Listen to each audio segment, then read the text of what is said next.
It was my senior year in college. I was majoring in music with plans to become an elementary school music teacher. I was one semester away from graduation when one afternoon the head of the department called me into his office. I knew why he wanted to see me. I was sure he was going to congratulate me. He had seen how hard I'd been working. So I hurried into his office and I sat down. After a long, uncomfortable pause, he leaned forward and he said, "Nancy Sugart, how much farther are you going to take this?" He said, "Nancy Sugart, no principal in the public schools is ever going to hire you. Get out of education. Change your major." Change my major? This was my senior year. My parents will kill me if I change my major now. Here's my question. Why do some people accept advice that tells them to turn around, go back, you're aiming too high, your plans are too bold, while others hear the same advice to give up, but yet they determine that they will be the ones to make it happen? Well, come with me on my journey. See what I see, hear what I hear, and stand with me and witness as the answer to that question is revealed. I was 8 years old when my parents and I sat in that ophthalmologist's office in Houston, Texas, and heard those doctors tell us that there was permanent nerve damage to the retina nerve in both of my eyes, macular degeneration, retinitis pigmentosa. The year was 1965. The only tool I was given was a tiny magnifying glass. You want me to use that in front of my classmates at school? Are you crazy? They'll tease me endlessly. There was no way I was going to use that at school. So I would save all of my schoolwork until I got home in the afternoon. And then I would sit in my bedroom and press that magnifying glass up against the pages of my third grade books, and that's how I read everything, one word at a time. It took forever just to read one page. Another challenge that I was faced with at school was that I was always tripping and falling over everything. I noticed the other kids didn't trip and fall. They could see the obstacles in their way. Not to worry.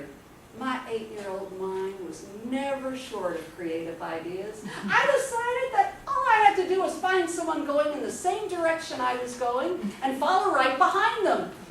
They'd walk around the obstacle, I'd walk around the obstacle. They didn't fall, I didn't fall. It was brilliant. There was just one tiny problem with this system. I ended up going a lot of places I didn't want to go. Into the wrong classroom, into the principal's office, into the boys' bathroom. I finally decided it would be well worth the risk to step out from behind other people and blaze my own trail. Even if it meant stumbling and falling, at least I would end up going where I wanted to go. But about that time, my inner voice began whispering to me, and it was saying, "Hey, Nancy, it's not fair. Why do you have to work so much harder than everyone else? It's not fair." And as I grew into my teenage years, that voice was getting louder and louder. By the time I reached high school, I was worn out. The way that I dressed and the language that I used shouted to the world, "I don't care anymore." But deep down inside, I cared a lot. I just did not know how to help myself. When the Department of Public Safety said I could not get a driver's license just because I couldn't see, "Not fair!" I screamed again. Then a little inner voice began saying, "Hey, Nancy, what's the point in going to high school if you can't take driver's ed?" That's how my 15-year-old mind rationalized. So thoughts of dropping out began creeping into my mind. But out of absolute, sheer desperation, I began to look around in search of something to give me hope. And here's what I saw. What I saw made no sense to me. I saw people who, in my opinion, had everything they could possibly need to succeed, but yet so many were not. At the same time, I saw people who, in my opinion, had far less than what I had, and yet they were doing incredible things with their lives. They were proving proving to me that no one can be an expert on our lives. They were proving to me that every mountain can be conquered. And I began to look at them and say to myself, wait a minute, if they can do it, maybe I can too. So much to the relief of my parents, I graduated from high school, and then I did something no one in my family had ever done. I went to college. I loved it. It was a whole new world. I absolutely loved it. But the challenge I was faced with was I was still reading with that tiny magnifying glass. My reading assignments were getting longer and longer, and I was falling farther and farther behind until finally, by the time I reached my junior year in college, thoughts of dropping out began creeping into my mind all over again. I was just about to drop out of college. One afternoon, the Spanish teacher said, Nancy, go over to the Commission for the Blind. I think they can help you. Now, the problem was nobody had ever told me I was blind. They just said I couldn't see. I don't think the Commission for the Blind is going to help me. She said, now go over there. I said, okay. I walked over, found the office, walked in, showed the counselor the letter from my ophthalmologist that I had been given 12 years earlier. She read it and she said, Nancy, this says your visual acuity is 2200. I said, I know. She said, do you also know that that's legally blind? I said, I'm not blind. She said, yes, you are. I said, oh, that would explain why I can't see. She couldn't believe. She says, you mean for the past 12 years? You didn't even know you were legally blind? I said, no, I didn't. And she said, you never got any assistance? I said, no. We finally got back to talking about why I had arrived in her office that day. I needed help seeing to read.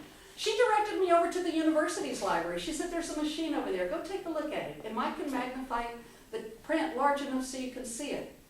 I went over there. I'll never forget looking at this strange-looking machine. It was raised up on legs. It looked like a television screen. And underneath it, I placed my book. As the librarian leaned over to turn the machine on, I remember her saying, a Lions Club donated this to our library.